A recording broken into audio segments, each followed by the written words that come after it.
Sveti Sava je duhovni preporoditelj srpskog naroda. On je osnivač Narodne crkve u srpskom narodu, prvi njen arhijepiskop i organizator. Sveti Sava je ukrepitelj pravoslavne vere u srpskom narodu. On je iskorenio i odbio od srpskog naroda zapadne i druge jeresi i utvrdio svoj narod u istočnom pravoslavlju. Time je on najmoćnije uticao na opredeljenje istorijske sudbine srpskog naroda. Sveti Sava je najumniji prosvetitelj naroda srpskog, koji je nerazdvojivo vezao prosvećivanje i vaspitanje naroda sa živom verom u Hrista Gospoda. Sava je najveći državotvorac u srpskom narodu. On je krunisao kraljeve u Žiči i mirnim putem spasao državu srpsku od mnogih neprijatelja i ratova. Bio je prvi uređivač monaškog života kod nas. Sazidao je Hilandar u Svetoj Gori sa svojim ocem, Svetim Simeonom. Sava je od Studenice i Žiče stvorio uzorna ognjišta monaškog života. On je prvi i glavni tipičar srpskih manastira. Sveti Sava je najotmeniji izgrađivač srpske narodne kulture. Kao opredeljivač srpske narodne vere, on je tim postao i opredeljivač srpske narodne kulture. Bio je prvi srpski književnik. Pisao je knjige koje su bile korisne za učvršćivanje vere, što je služilo za duševno spasenje naroda. Sveti Sava je za života zemaljskog bio, a i sada jeste, pred prestolom Tvorca najveći molitvenik za srpski narod.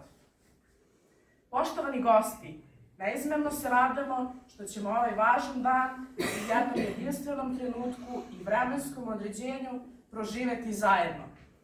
Kroz govore i monologe, dijaloge i besede, legende, priče svih učesnika Svetosavske akademije, ko udara tako pozno.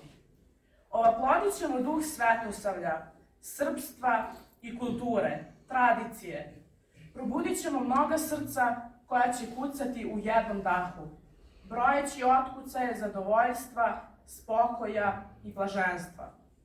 Podsjetimo se svega što je prvi srpski arhijepiskop učinio za naš narod i neka nam to bude imperativ da nastavimo da hodimo Savinim stopama, ostavljajući tragove formiranih i samosvesnih ljudi, dostojni naše istorije i predaka. Želimo da u ovom vremenu, gde se čovek boji čoveka, siromah bogataša, slabi jačega, pa i brat brata, utisnemo novu ideju, novu nit koja će nam pokazati iskonski sjaj u bezizlaznom mraku.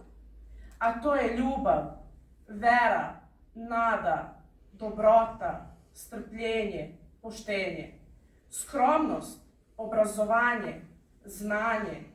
Prema korenu treba tražiti mladicu i grozd ćemo uzabrati ne sa trnja, nego sa loze. Neka ova najsvetija loza Nemanića, a sa njom i Sveti Sava, iznađe mladice pokoljenja koja će posejati semena najvećih ljudskih i životnih vrednosti. Vratiti stare arhaične kanone i spoznati ih na pravi način. Jer ako čovek dušu svoju izgubi, zašto je zapravo živeo? Dobrodošli u naš svet, svet malih, a velikih ljudi, kojima je vođa naš Sveti Sava.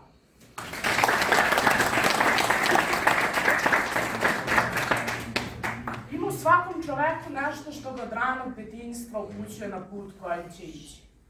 Da li je to pogled na knjigu, zveket mačeva sa borilišta na kome vojnici vežbaju? Ili možda volšebni glas što dopire iz oltara crkve? Vera i istorija. Istorija tumačena verom. Zanimale su više od svega mladog Rastka Nemanjića.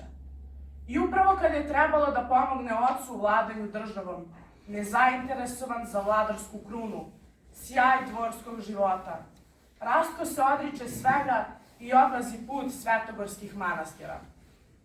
Hilandarski samci su u manastiru mogli uzeti zemlje svaki koliko mu glas odjekne. Cedili su čašu znoja dnevno iz kike na vratu. Na manastirskom imanju gajili su žito i maslinu, pekli hleb, na vodi bili su ribari. I kada je trebalo moliti za kišu, oni su molili. Oni su živeli svako svom ruhu i kruhu. Imali su svak svoju zasebnu ćeliju sa ognjištem i svoju zasebnu trpezu. Imali su svoju bašticu i u njoj svoju Srbiju, sa šljivom i vodom u ogradi.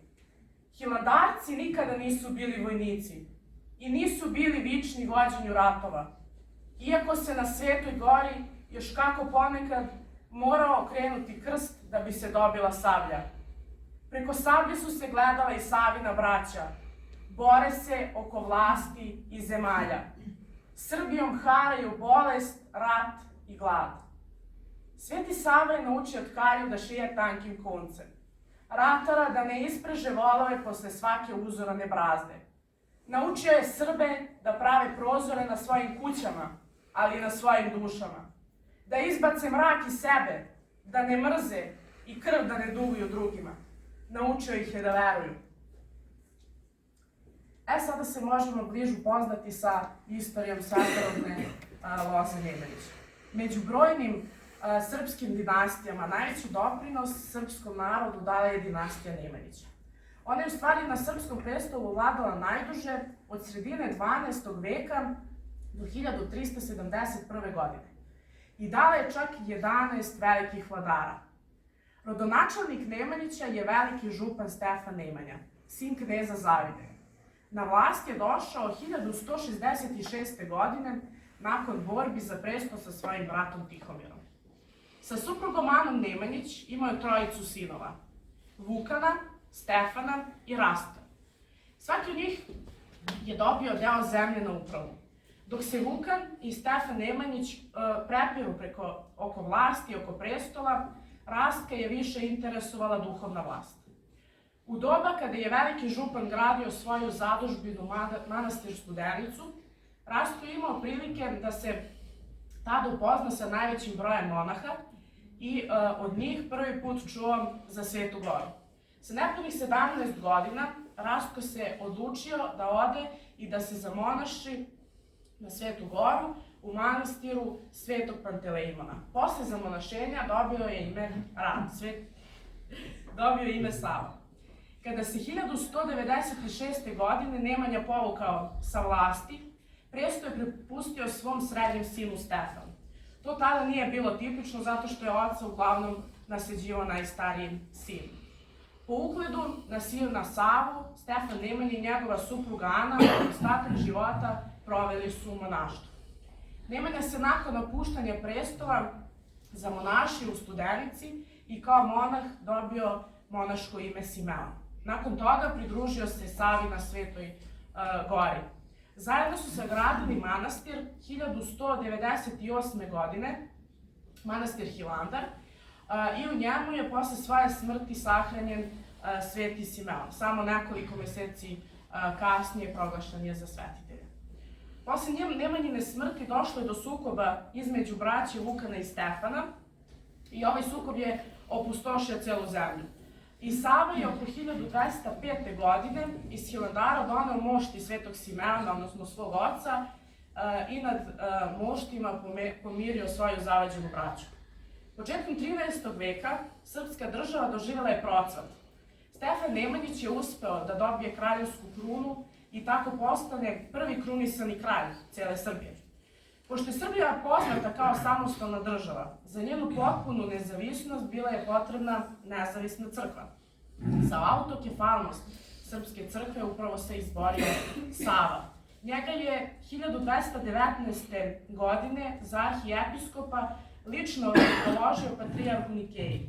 Sava je tako postao prvi srpski arhijepiskop, a srpska crkva je stekla punu nezavisnost. Za prvo središte arhijepiskopije izabran je manastir Žiča, zadužbina kralja Stefana Nemanjića. Kao prvi srpski arhijepiskop, Sava je krunisao naslednike svoga brata, odnosno Stefanove sinove, Vladislava i Radoslava.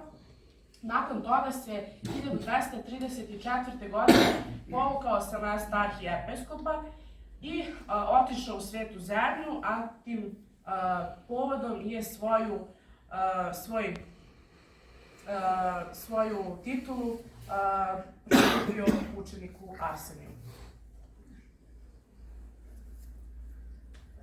Po povratku iz Svete zemlje shvatio u bugarsku prestonicu Trnovo. U njemu je i preminuo 1236. godine. Sahranjen je u Trnovu, ali je kralj Vladislav uspeo da njegove mošti prenese u svoju zadužbinu manastir Mileševu i Sava je proglašen za svetitelja, a manastir Mileševa postaje sveto mesto. Krajem 16. veka, odnosno 1594. godine, tokom ustanka Srba u Banatu, turski vojskovođa Sinan Paša naredio je da se Savine mošti prenesu u Beograd i spale na Vračaru. Na Vračaru, na tom mestu gde su spaljene mošti Svetog Save, danas se nalazi hram Svetog Save. U 13. i 14. veku na srpskom prestolu smenjivao se veliki broj vladara iz dinastije Nemanjića. I njihova dinastija je poznata po izgradnji manastira i oni su dinastija koja je ostavila najveći broj zadužbina iza sebe. Samo je kralj Milutin koji je sagradio 14 crkava i manastira. I svi vladari iz ove loze smatraju se za svetitelje, u stvari nakon svoje smrti su proglašeni za svetitelje, osim cara Dušana, i dinastija Nemanjića se smatra svetorodnom dinastijom.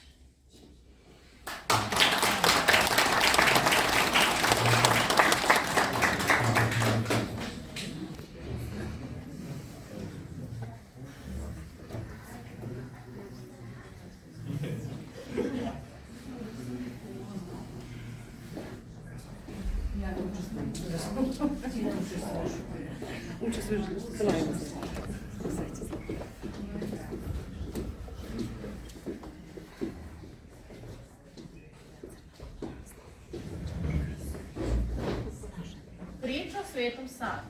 Kada je Sveti Sava išao po zemlji, još pre svoga rođenja, dok se zvao Rasta, kao što ide i sada, samo ga ne vidimo, a možda je to bilo malo i dosta. Krenuo je Savinim stopama, ka Savinom izvoru, na Savinom vrhu, jer drugog puta i nema. Kad je negde oko Savina dana naišao Savinom stranom, napali su ga psi, kao što i sada napadaju, svakoga ko su uputi Savinim tragom. Putnik je najpre sastavio 3 prsta, kako je odredio da se i mi krstimo, plašeći ih zakonom od koga su još više pobesnali, a oni ni do danas nisu uzvaknuli. Onda se sagnuo da dohvati kamen, ali kamenje beše zamrznuto, svezano za zemlju studenim sinđirima. Još beše jaka zima, kao i ove godine, kao i uvek oko Savina dana. Već su raznosili Savina stopala, Savin kuk i Savin lak, po prodolima i jarugama zemlje, zbog koje je podignut svet. Kada je Sveti otpasao mač usta, jedino oružje koje je nosio, a koje je nama ostavio, govoreći ove reči: neka je prokleta zemlja u kojoj su paščad puštena, a kamen je svezano. Legende o Svetom Savi, svetlost u kući. Pred jednom novom kućom, pošao je Sveti Sava po svetu, da uči narod. Pred jednom novom kućom vidio ljudi kako vraćama nešto unose. Što to radite, braćo? Eto, sagradili smo kuću, ali se u njoj ne vidi, odgovori gazda. 3 dana unosimo svetlost vraćama, ali ništa ne pomože. Unutra mrak pa mrak. Ljudi Boži, reče Sveti Sava, to neće ništa pomoći. Treba načiniti prozore na kući. Kako oni nisu znali kako to treba uraditi, svetac je probio zidove i namestio prozore. Zahvalili su ljudi što ih je Sveti Sava tako naučio, a posle su uvek gradili kuće sa prozorima i kroz njih dobijali svetlost. Sveti Sava i đaci. Sveti Sava bio je i učitelj. Jednom njegovom đaku nestane jedanput zastrug meda. Da bi pronašao kraljevca, Sveti Sava uzviknu glasno svim svojim đacima: ko je ukrao med, pašće mu danas pčela na kapu. Kad su đaci posle izašli na ručak, onaj koji beše ukrao med neprestano se pazio.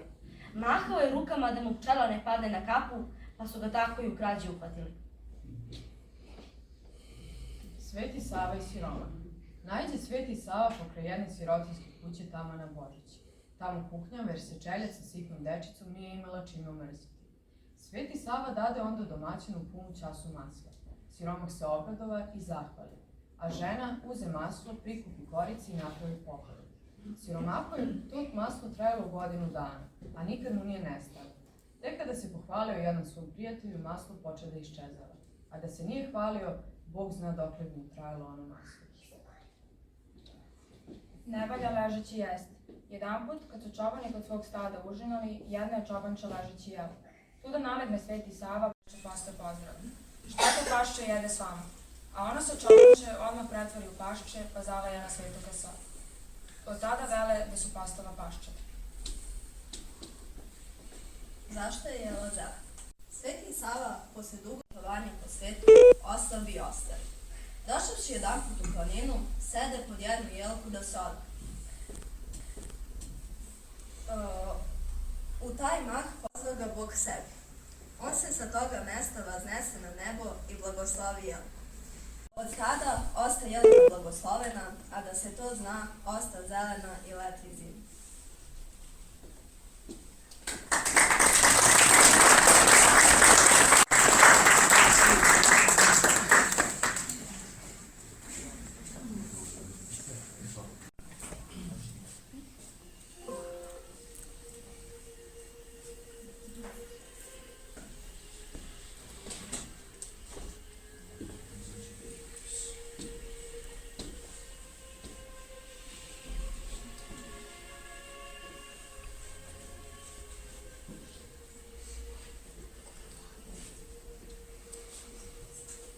Priče mi, starče. O čemu gospodar želi da čuje? O miru manastirskom, o radosti duša što podvigom sve bliže su Bogu.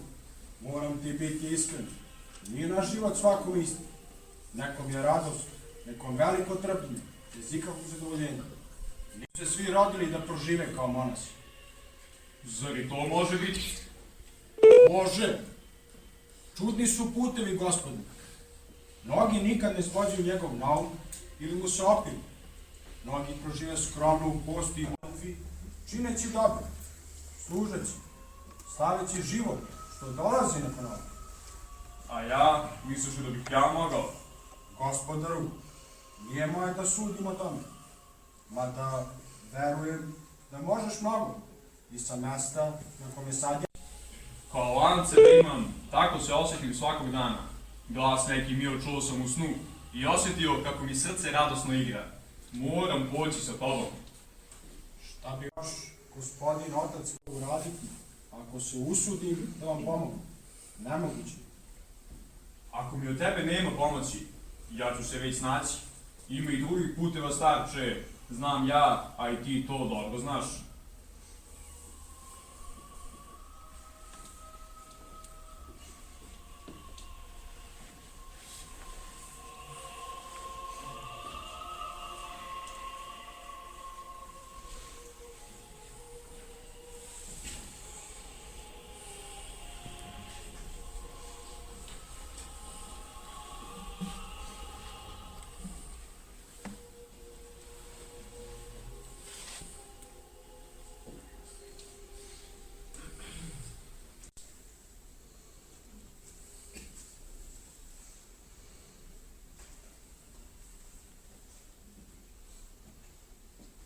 Pomaže Bog sinu.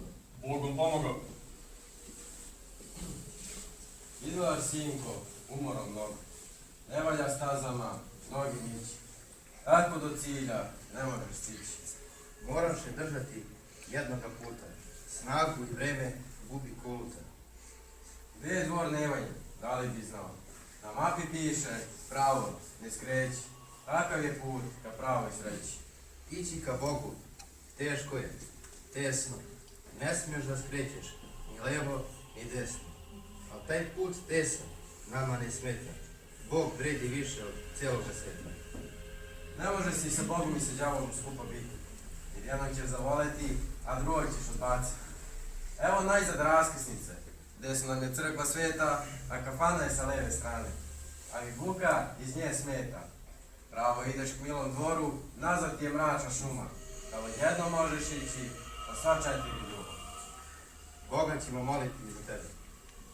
Da sačuvaš se namere svete, jer si mladić. Tako reći dete, kad godina nekoliko mine, vraćamo se pred ovde, sine.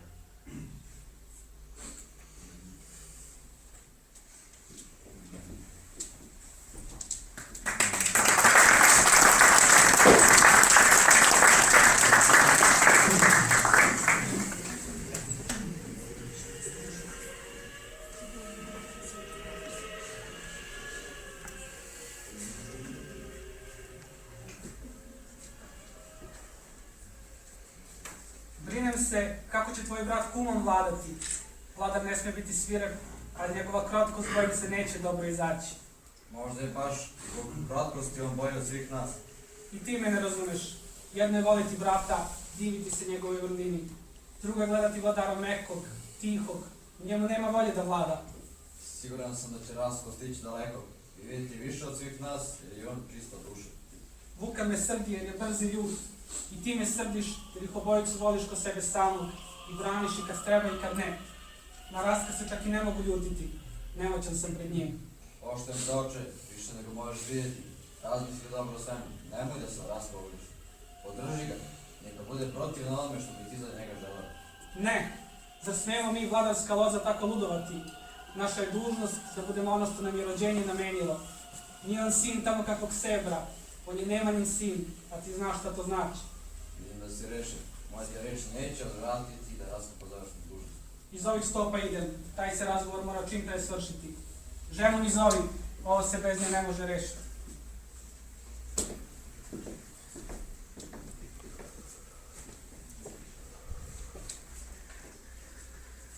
Moraš gledati visoko i misliti kao vladar što jesi. Budi pravdoljubiv, ljubi Gospoda, ali sine, budi jak, budi pravi naslednik oca svoga. Slušaj oca, jer ne može niko svoje čedo ljubiti, do roditelja njegov. Vladavinu moraš preuzeti za dobro tvoje i naroda. Vernih podanika naših, pa šta bi se nemoćnim od nas, bilo kada bi svako po volji svoje radio?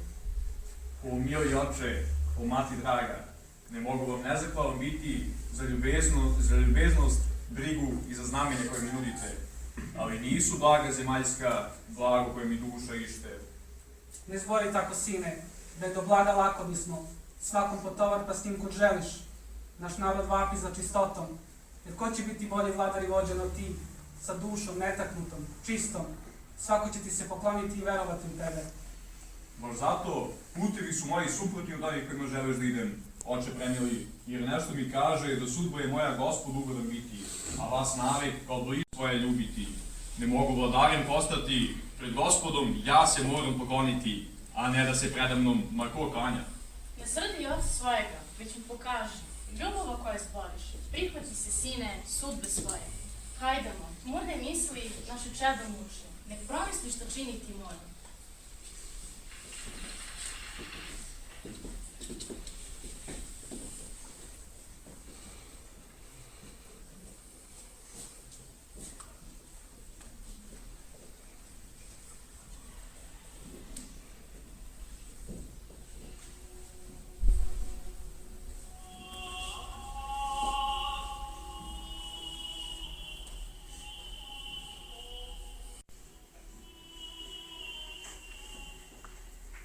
Voleo bih da roditelji moji shvate svetlo sa nebesa i razumeju da želja je moja slugom postati, Gospoda služiti i u njemu pronaći smirenje duše svoje. I u Gospodu se, kada njegova volja bude da sebi me pozove, upokojiti.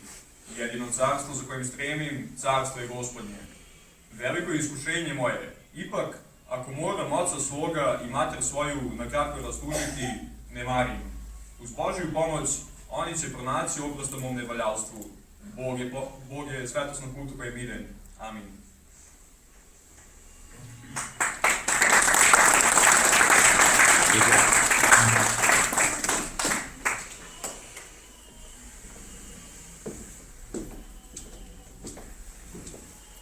Kako mi vesti doneše jutro sluge? Postelja čeda našeg, noć prazna osta. Avaj, kojim je putem krenuo? Kako je samo stražu prevario, kud sam primio te crnolisce u crnome zaviše. Neka potera odmah krene, časare časite, vratite princa svoga. Šta se dogodilo? Rastko uteče u manastir. Toliko sam ga molio da to ne čini, ali eto, reč moja nije dovoljna, vol moja nije dovoljna, ni nada moja nije dovoljna. Premili oče, misliš li da ima zemaljske potere koje će spriječiti Božju pomoć i volju? Zar je tebi mio postupak tvoga brata? To sam ja se pitam o tome, imam ko o tome da priznam.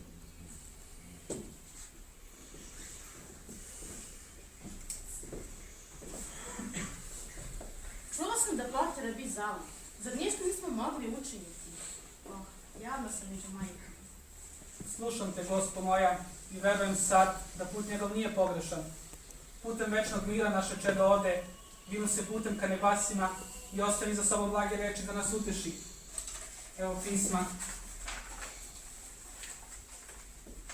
Nemojte ništa tužiti za mnom, niti me oplakivati kao poginula, nego bolje da Boga molite, ne biste kako molitvama vašim dobro svršio trku moju na koju iziđoh. A vi, koliko je moguće, vodite brigu o svojoj duši, niti opet preduzimajte da me tamo u vašem životu vidite. Ako Bog uskte, ovde u Svetoj gori dočekat ću i vidjet ću Gospodina Oca mojega i svete i časne starosti njegove nasladit ću se. I slatke i bezmene ljubavi njegove nasitit ću se. Zar ga više zagrliti neću, da zaboravi majke svoje? Šta to zboriš? U godinama koje su pred nama osjećam, još ćemo mi čuti o našem sinu. Da jesi dugo života, možda nije tako pozna. Može li ti smelo verovati u tvoje reči? Tužna sam, ali se imam snagu gde je nema. Da se ne ogrešim, sad i sve u rukama Gospoda.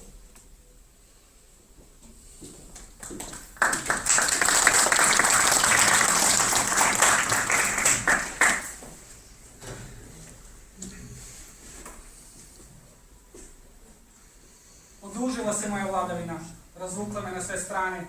Ni video nisam kad sam godine usitnio, istrošio. Skoriš kao da više nisi rad biti na čelu države. I nisam, moje je došlo kraju. Sada je na tebi, sine, da staneš pred puk i vodiš ih bolje od svoga oca. I da sina svoga naučiš da bolje od tebe bude. Ako nas čeda naša ne nadmaša u svemu, zalud smo ovaj život trošili. Spremni neću biti, a ti šta želiš u starosti svoje? Rekoh majici tvojoj, sina, put pravde izabra, i za njime se moramo voditi. Odlazim i ja putem duhovnim da nađem spasenje i oprost da molim. Neka ti Gospod bude pomoć od toga nama.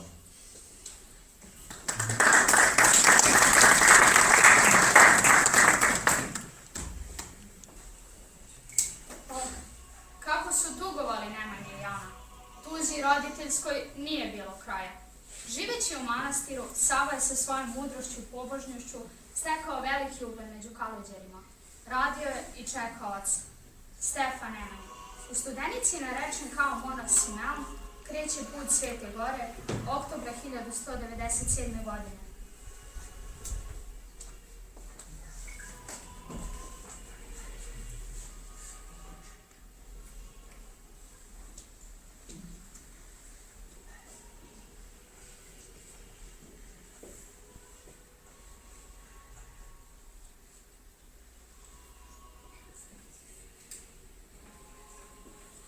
Oče premili, hvala ti Gospode što put koji se za mnom rodi spozna i Otac moj. Neka je blagoslovljen dan kad te sretah na ovom svijetom mestu. Čedo moje slatko, milina je pronaći Gospoda i s tobom ljubav prema njemu negovati. Ja, grešni Nemanja, monah Simeon, gorko se kajem što pre nisam imao sluh da reč Gospoda kroz tebe spoznam. Ali sada si tu, u otvorenog srca. Neka je slavljen Gospod, neka je blagoslovljen ovaj čas, Oče premili. Drago mi je što spoznah snagu vere i ljubavi tvoje prema Gospodu, te me one dovedoše ovamo. Jer shvatio sam da čovjek, ako sav svet osvoji, a dušu izgubi, kakva je korist. Raduju mi riječi tvoje, Oče, a one su Gospodu veoma ugodne. Pođimo sada, pomolimo se za naš rod.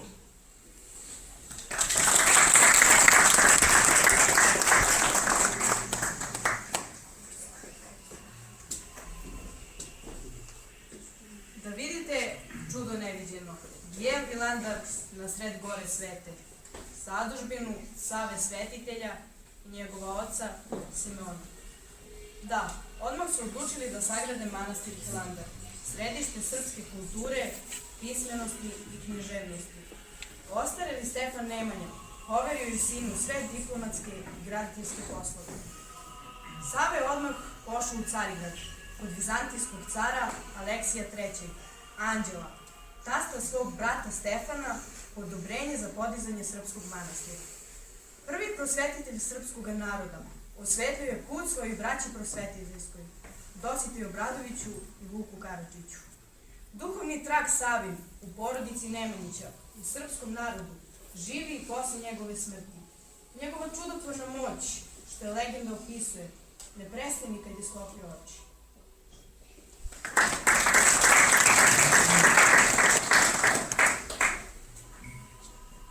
A Sava, on spasava Srbiju. Nad mrtvim tijelom svoga oca miri zavađenu braću. Donosi narodu mir. Da li smo njegovi dostojni sledbenici? Da li smo nekada negde zalutali? Izneverili sebe, izneverili Svetog Savu.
poštovani gosti, evo mene sada na kraju. Verujem da smo evo kroz ovaj neki kraći tekst i kroz naše neko kraće putovanje hodili stabilnim stopama i nadamo se da će i u budućnosti da nam osvetle puteve naših predaka, naše tradicije i kulture i našeg prvog arhijepiskopa, kako na našim porodičnom planu, tako na našem planu obrazovanja i školstva. Hvala vam što ste bili deo nas i vidimo se i sledeće godine. Hvala.